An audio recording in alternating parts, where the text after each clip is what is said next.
गुरुवर सादर नमोस्तु नमोस्तु नमोस्तु। मुझे याद आ रहा है 14 अक्टूबर 2016 का वो दृश्य, जब गुरुवर भोपाल में विराजमान थे और माननीय प्रधानमंत्री जी उस संगोष्ठी में पधारे थे।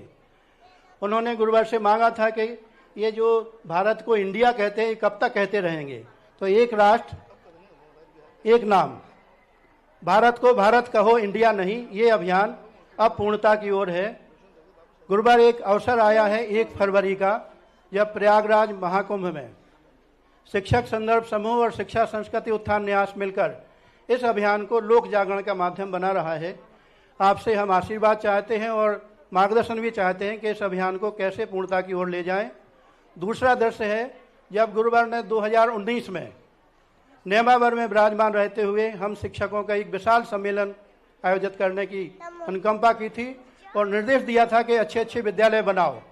हमने उस काम को शुरू किया है। जिज्ञासा करें, बस उस जिज्ञासा पे आ रहा हूँ गुरुदेव।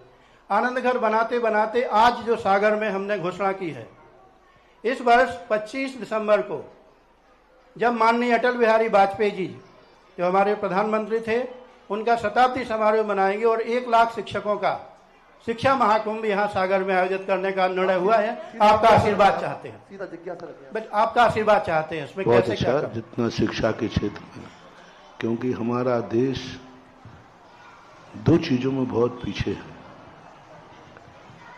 एक, माँ बाप अपने बेटे को जन्म दे देते हैं, लेकिन योग्य बेटा जन्म जाए तो उसको पढ़ाने की शक्ति नहीं रखते।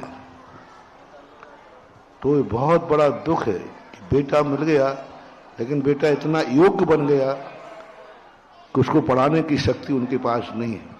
ओम शांति।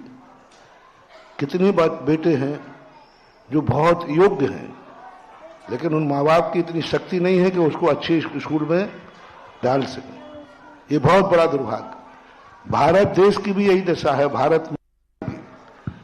भारत माता की गोद में ऐसे ऐसे लाल पैदा होते हैं, लेकिन दुर्भाग्य है कि उन योग्य व्यक्तियों को पढ़ने के लिए विदेशों के स्कूलों में शरण लेना पड़ती है। विदेशों में जाके कम पढ़ाना पड़ता है। कम से कम मैं चाहता हूं हमारे भारत देश की शिक्षा पद्धति इतनी बढ़ जाए कि कितने योग्य बालक जन्मे वो भारत के स्कूल में पढ़ने लायक बन जाएंगे। भारत का स्कूल इतने लायक बने। आज अमेरिका व्यक्ति जाकर के भारत में पढ़ने नहीं आते, आज इंग्लैंड लोग भारत पढ़ने नहीं आते, लेकिन भारत के कितने बच्चे बाहर पढ़ने जाते। यही हमारी सबसे बड़ी गुलामियत है, ये सबसे बड़ी अपनी कमजोरी है। हम उसी दिन भारत को समर्थ मानेंगे जिस दिन भारत का हर योग्य व्यक्ति के पढ़ने लायक हर शिक्षा केंद्र भारत में होगा, चाहे मेडिकल का हो, चाहे वकालत, चाहे कुछ भी हो। आज अच्छे बच्चों के लिए आज सारा विदेशों में हमारे भारतीय माइंड काम कर रहे हैं। आज अमेरिका में जो कुछ मिल रहा है भारतीय माइंड विदेश ले रहा है। ये कितना बड़ा दुर्भाग्य है। हमारे सब अच्छे बच्चे बाहर पढ़ने जाते हैं, वहां वो एडजस्ट हो जाते हैं, फिर यहां तो क्या बचता है।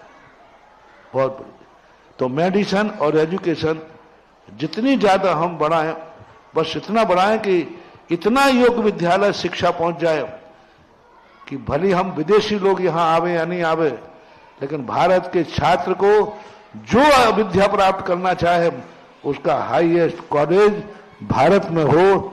यह आप मेरा आशीर्वाद है। मैंने सभी आशीर्वाद इसमें समाहित कर दिए। सिद्धार्थ जैन को उपरांत अगली जिज्ञासा के लिए तैयार रहेंगे आज के आहारदान पुण्यार्जक परिवार श्रीमती विभा जैन, सचिन जैन। नमोस्तु महाराज जी।